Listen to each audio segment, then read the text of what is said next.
Hello everyone, আসসালামু আলাইকুম সবাইকে। খুবই সুন্দর একটি ফ্লাওয়ার এমব্রয়ডারি ডিজাইন আপনাদের সাথে শেয়ার করছি। তো দেখতে পাচ্ছেন একটি সুন্দর ডিজাইন প্রথমে ড্র করে নেওয়া হয়েছে। তো আপনারা চেষ্টা করবেন ভিডিও দেখে কিভাবে ড্র করতে হয়, একটু চেষ্টা করবেন, ইনশাল্লাহ আপনারা পেরে যাবেন। তো তারপরে এভাবে সুতার সাহায্যে আর বিটসের সাহায্যে এমব্রয়ডারিটা করে নিতে হবে। এখানে বাটন হলে স্টিচটাই করা হচ্ছে, কিন্তু মাঝে একটি বিটস ব্যবহার করা হয়েছে। তো আপনারা ভিডিওটা মনোযোগ সহকারে দেখলে নিশ্চয়ই বুঝতে পারবেন কিভাবে কাজটা করা হচ্ছে। খুবই ইউনিক একটি ফ্লাওয়ার এমব্রয়ডারি ডিজাইন, আর এটা দেখতে কিন্তু মাশাআল্লাহ বেশ চমৎকার। তো আপনারা ভিডিওটা শেষ পর্যন্ত দেখুন, আশা করি শিখতে পারবেন কিভাবে এই সুন্দর এমব্রয়ডারি ডিজাইনটা করে নেওয়া সম্ভব। আর কালার কম্বিনেশনটা আপনারা আপনাদের ইচ্ছা অনুযায়ী রাখতে পারেন। চাইলে এরকম কালার রাখতে পারেন, অথবা বিভিন্ন মাল্টি কালার ব্যবহার করতে পারেন। শেড সুতা দিয়েও কাজটা করতে পারবেন, সেটাও দেখতে ভালো লাগবে। আর এখানে বিটসের ক্ষেত্রে যে সাদা বিটসটাই ব্যবহার করতে হবে এমন কোনো কথা না, যে কোনো কালারের বিটস আপনারা ইউজ করতে পারবেন, যে কোনো সাইজের বিটস কিন্তু ব্যবহার করা যাবে। তো ভিডিওটা দেখুন, আশা করি খুব সুন্দর একটি ফ্লাওয়ার এমব্রয়ডারি ডিজাইন আপনারাও শিখে নিতে পারবেন।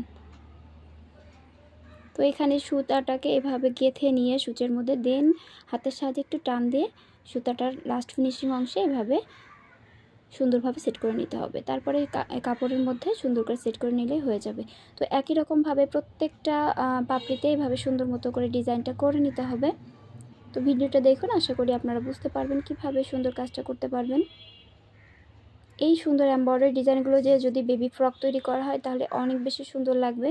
তো আপনারা বেসিক্যালি এটা বেবি ফ্রকে দিলে আমার কাছে মনে হয়েছে বেশি সুন্দর লাগবে। এছাড়া চাইলে যে কোনো পারপাসে এই সুন্দর ডিজাইনটা করে নেওয়া যাবে।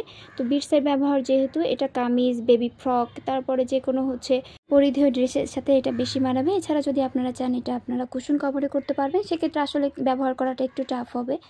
তো আমি এটা রিফার করব যে এটা আপনারা শুধুমাত্র ড্রেসের ক্ষেত্রে ব্যবহার করবেন, তাহলে বেশি সুন্দর হবে। তো দেখতে পাচ্ছেন কিভাবে কাজটা করা হচ্ছে। এখানে একটি অরেঞ্জ কালারের সুতা নেওয়া হয়েছে। তো অরেঞ্জ কালার সুতার দিয়ে এভাবে লং একটি ফ্রেঞ্চ নট তৈরি করা হচ্ছে। তো এভাবে সাইড করে 3টা 4টা আপনারা এভাবে তৈরি করবেন। বেসিক্যালি 3টা 5টা এভাবে বিজোড় সংখ্যা দিয়ে তৈরি করলে দেখতে সুন্দর লাগবে। তো এখানে 3টা ফ্রেঞ্চ নট দিয়ে এভাবে ডিজাইনটা করে নেওয়া হচ্ছে। তো ডিজাইনটা আসলে অনেক বেশি ইউনিক একটি ডিজাইন। তো আশা করি ডিজাইনটা আপনাদের অনেক বেশি ভালো লাগবে। আমি তো সবসময় চেষ্টা করে থাকি আপনাদের সাথে ইউনিক কিছু এমব্রয়ডারি ডিজাইন শেয়ার করার জন্য। তো এটাও তার ব্যতিক্রম না। খুবই সুন্দর একটি ফ্লাওয়ার এমব্রয়ডারি ডিজাইন। আমার কাছে বেসিক্যালি এই ডিজাইনটা অনেক বেশি কিউট লেগেছে। বিশেষ করে বেবি ফ্রকে দিলে এটা আসলেই অনেক বেশি সুন্দর লাগবে। তো কার কাছে ডিজাইনটা কেমন লেগেছে অবশ্যই কমেন্ট করে জানাতে ভুলবেন না। আর যদি ভালো লেগে থাকে অবশ্যই একটি লাইক, কমেন্ট, শেয়ার করে টেলস অফ হবের পাশে থাকবেন। যদি আমার পেজ থেকে ভিডিওটা দেখে থাকেন তাহলে অবশ্যই আমার পেজটাতে ফলো দিয়ে পাশে থাকবেন। আর যদি ইউটিউব চ্যানেল থেকে দেখেন তাহলে অবশ্যই আমার চ্যানেলটাকে একটি সাবস্ক্রাইব করে যাবেন। আশা করি আপনাদেরকে আরও সুন্দর সুন্দর নতুন নতুন ভিডিও দেখাতে পারবো। তো দেখুন ডিজাইনটা কতটা সুন্দর হয়েছে। তো ভালো থাকুন সবাই, আল্লাহ হাফেজ।